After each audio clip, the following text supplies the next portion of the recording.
Hello children, how are you? I hope you all are fit and fine. Well, I'm Satinder Kaur and today I'll be taking up lesson 3 of Democratic Politics for class 9. And the name of the lesson is Electoral Politics. Children, by now you all know that democracy is the government by the people. But is it possible for the people to govern directly? No. So what do? They elect their representatives who govern on their behalf. Now, how are these representatives elected? In this lesson, we shall learn about the entire process of elections step by step. We shall also talk about why elections are necessary and how they are useful in a democracy. So let's begin by reading out this news report. The time is after midnight. An expectant crowd sitting for the past 5 hours in a chalk of the town is waiting for its leader to come. The organizers assure and reassure the crowd that he would be here any moment. The crowd stands up whenever a passing vehicle comes that way. It arouses hope that he has come. The leader is Mr. Devi Lal, Chief Minister of the Haryana Sangharsh Samiti, who was to address a meeting in Karnal on Thursday night. The 76-year-old leader is a very busy man these days. His day starts at 8 a.m. and ends after 11 p.m. He had already addressed 9 election meetings since morning, been constantly addressing public meetings for the past 23 months and preparing for this election. So children, this newspaper report is about assembly elections in Haryana in 1987. The state had been ruled by Congress party-led government since 1982. Chaudhry Devi Lal, an opposition leader at that time, led a movement called Nyay Yudh and formed a new party called Lok Dal. His party joined the other opposition parties to form a front against the Congress in the coming elections. In the election campaign, Devi Lal said that if his party won the elections, his government would waive loans of farmers and small businessmen. Now, people were unhappy with the existing government. They were also attracted by Devi Lal's promises. Now, when the elections were held, they voted in favor of Lok Dal and its allies.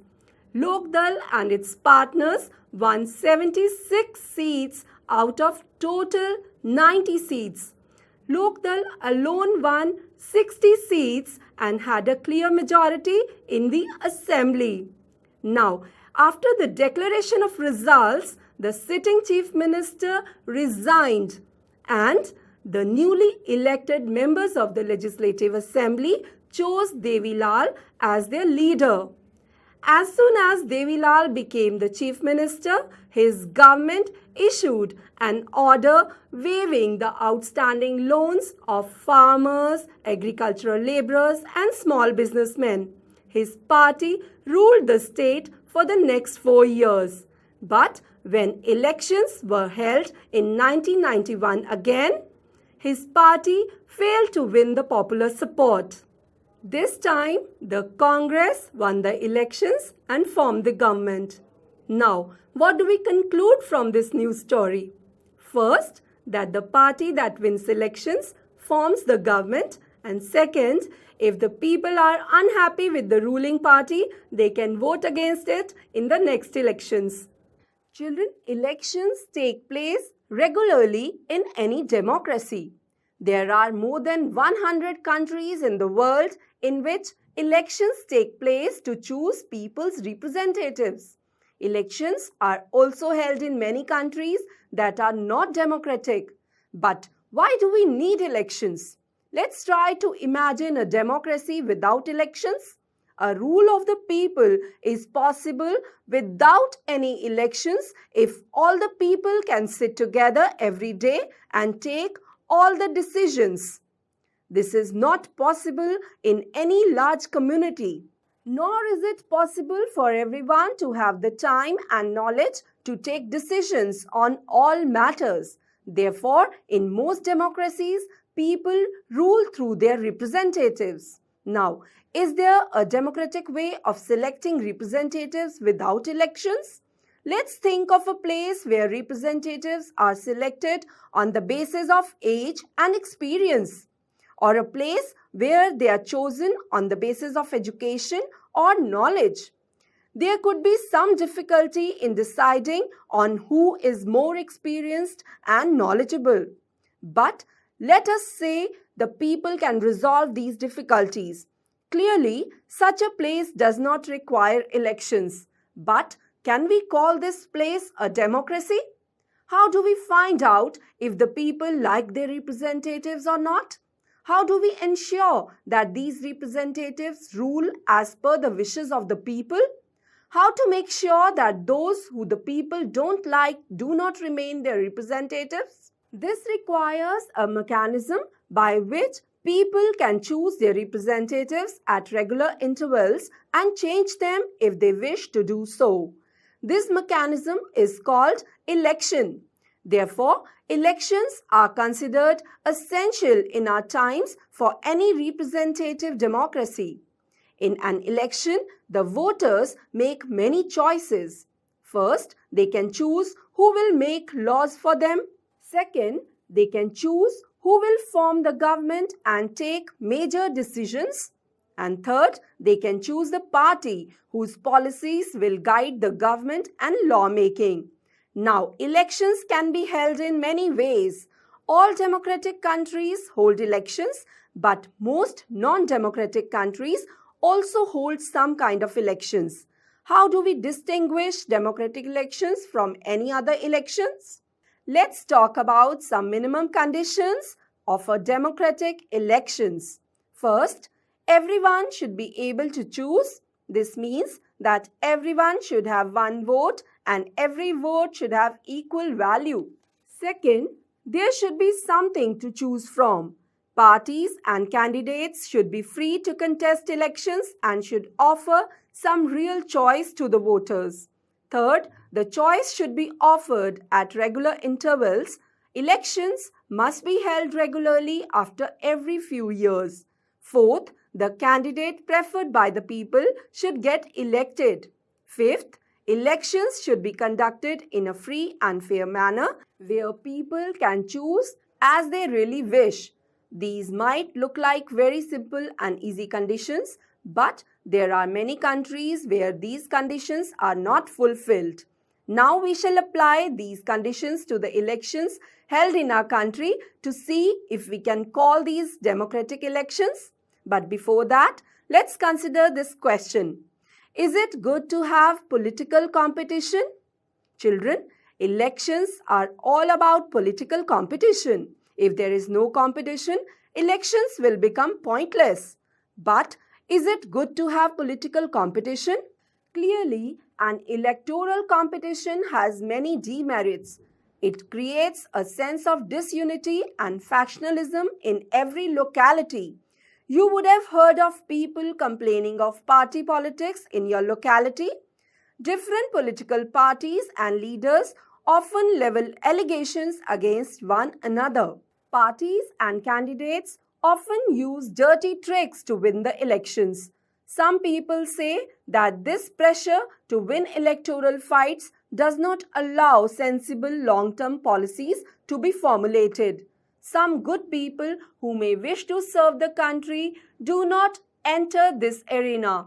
They do not like the idea of being dragged into unhealthy competition. Our constitution makers were aware of these problems, yet they opted for free competition in elections as the way to select our future leaders.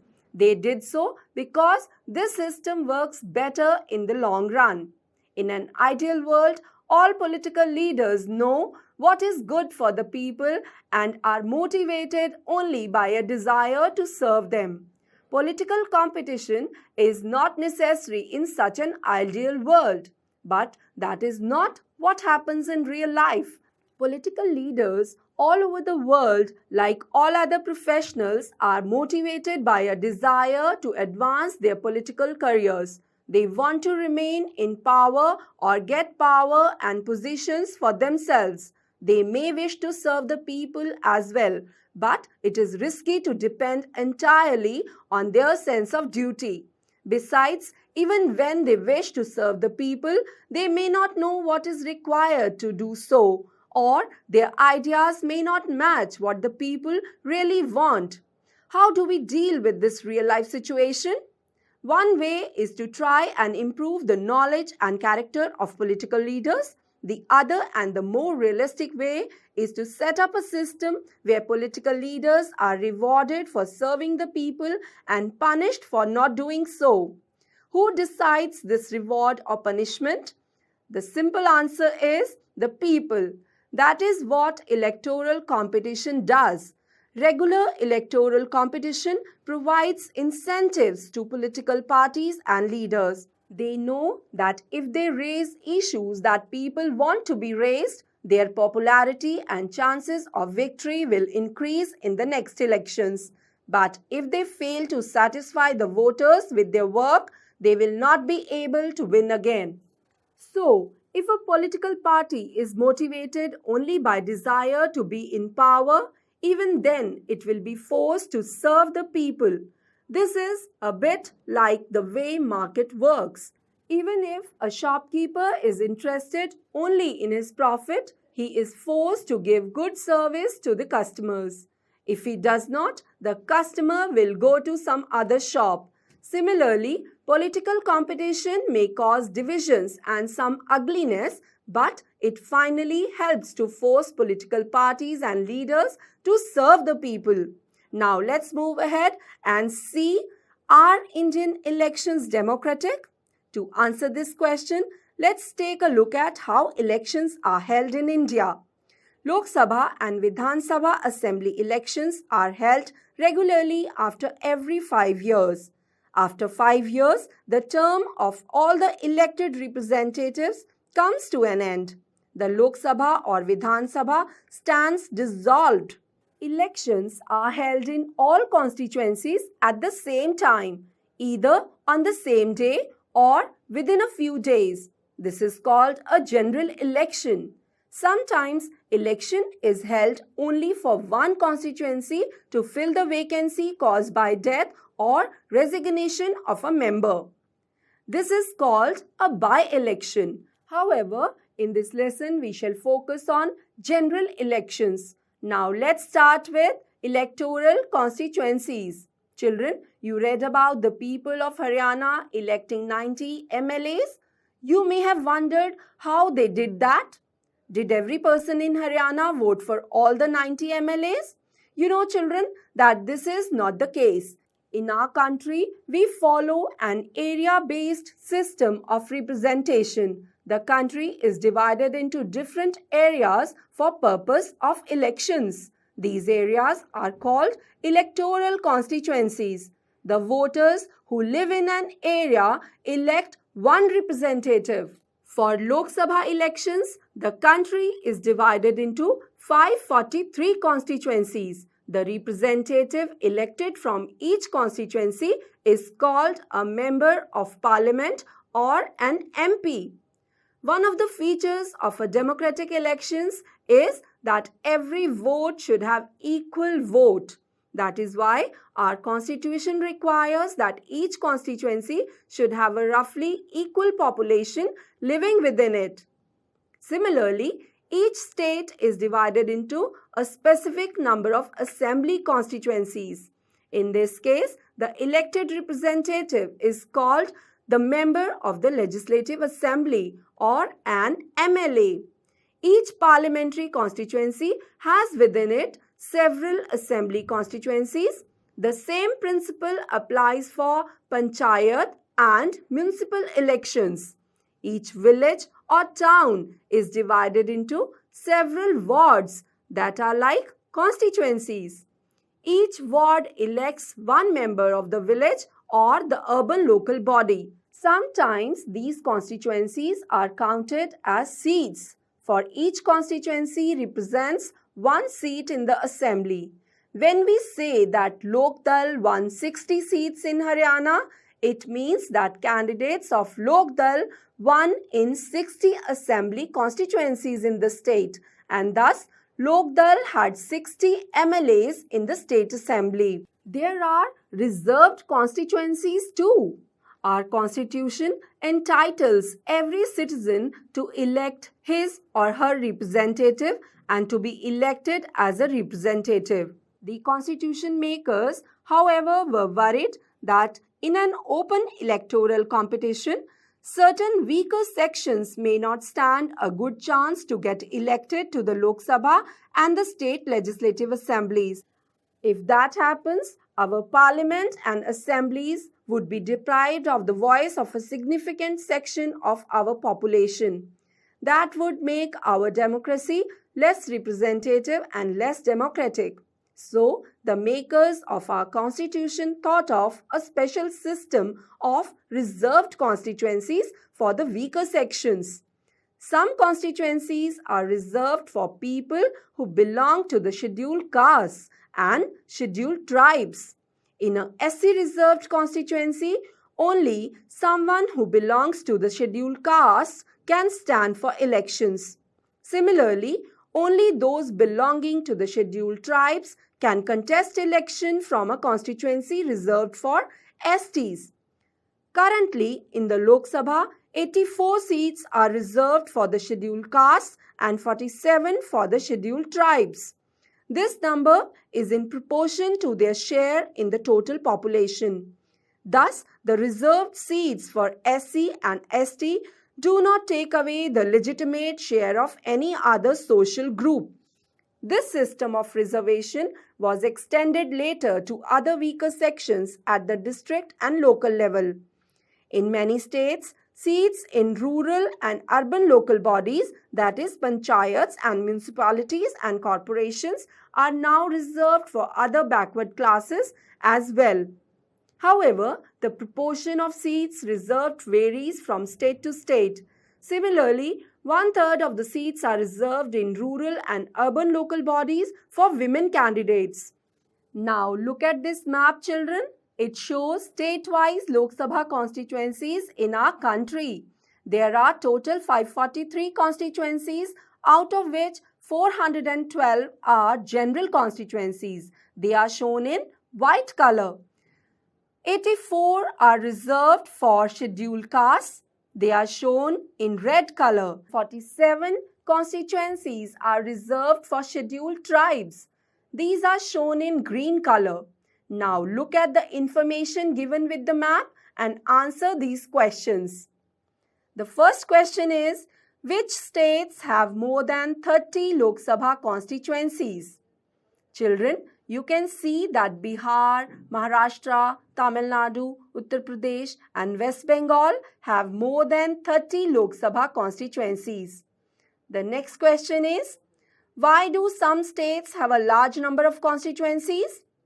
And the answer is, the states that have large population have a large number of constituencies because the constituencies are demarcated on the basis of population. Now the next question, why are some constituencies small in area while others are very big?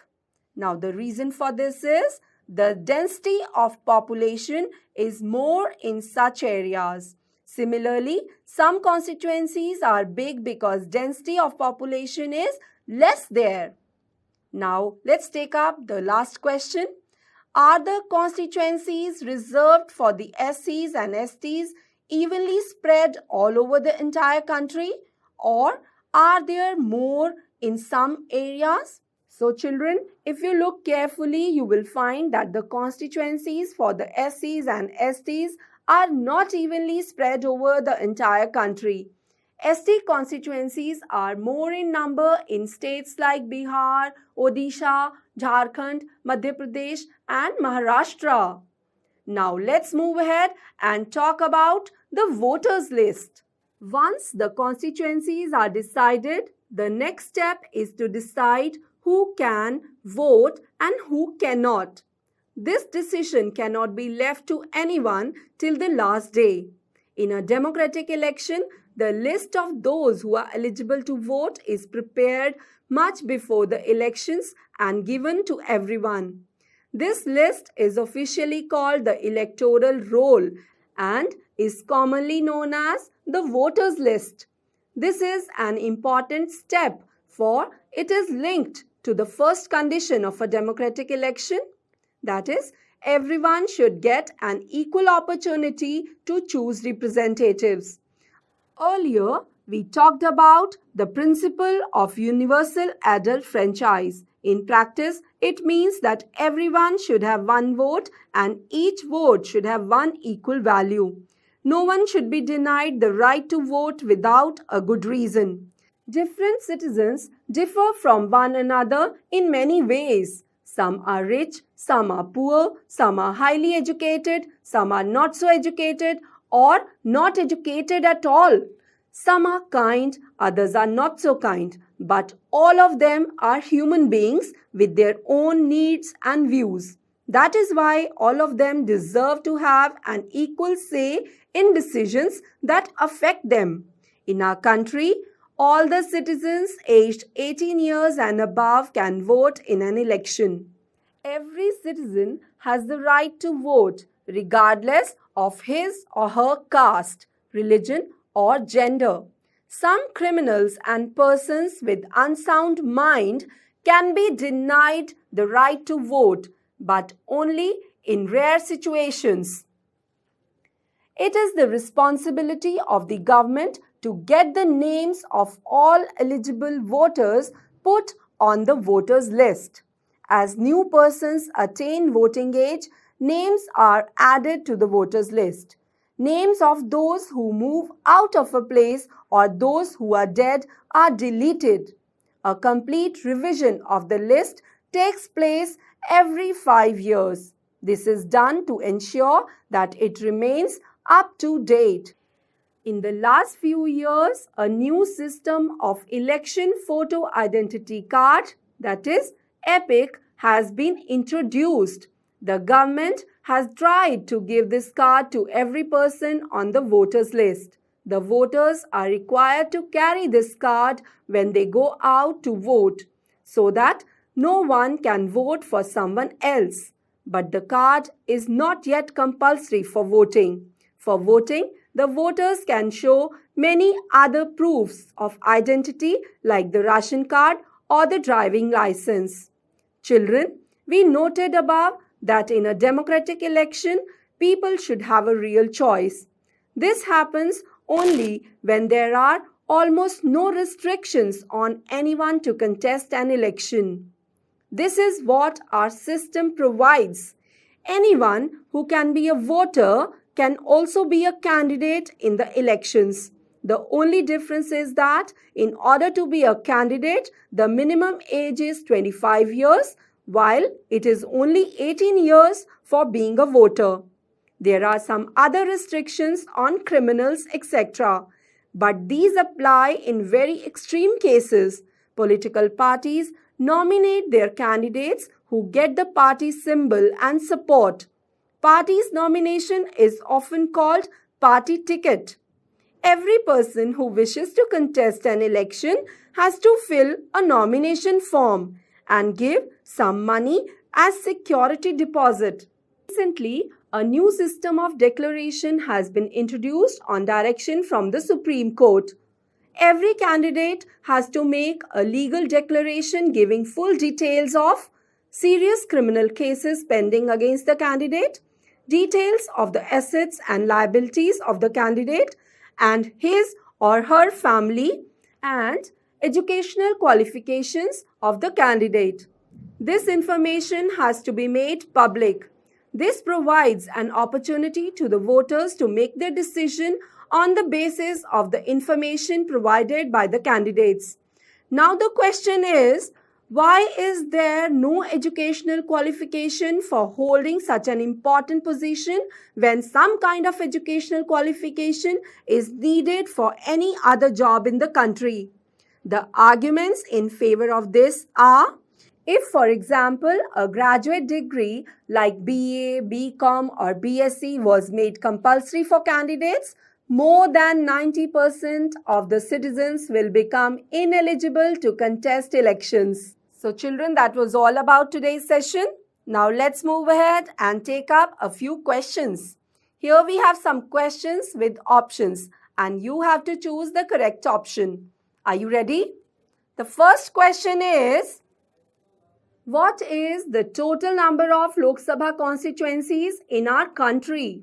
And the options are 500, 543, 550 or 552. And the correct option is, yes, 543. The second question is, the minimum age required for being a voter is, and the options are 25 years, 21 years, 18 years or 15 years. And the correct option is 18 years. Let's move ahead and take up the next question. How many seats are reserved in the Lok Sabha for the scheduled caste?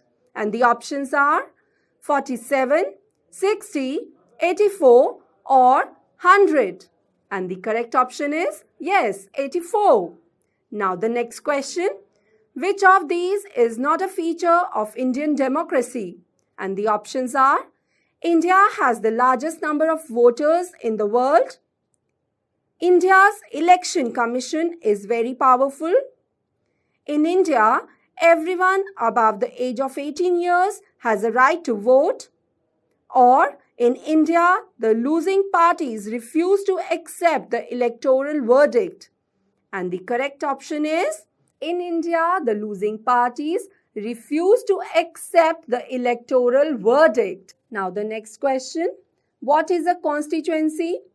And the options are, place where the copy of constitution is kept, a particular area from where voters elect representatives to the Lok Sabha or Vidhan Sabha, a body of voters, or none of the above. And the correct option is, yes, a particular area from where voters elect a representative to the Lok Sabha or Vidhan Sabha. Now the last question. Which body conducts the elections in India? And the options are Supreme Court, Parliament, Cabinet or Election Commission. And the answer is Election Commission. Very good. So children, with this we come to the end of today's video. I'm sure you liked it and got to know a great deal about different stages of elections, from the drawing of boundaries of different constituencies to the filing of nominations.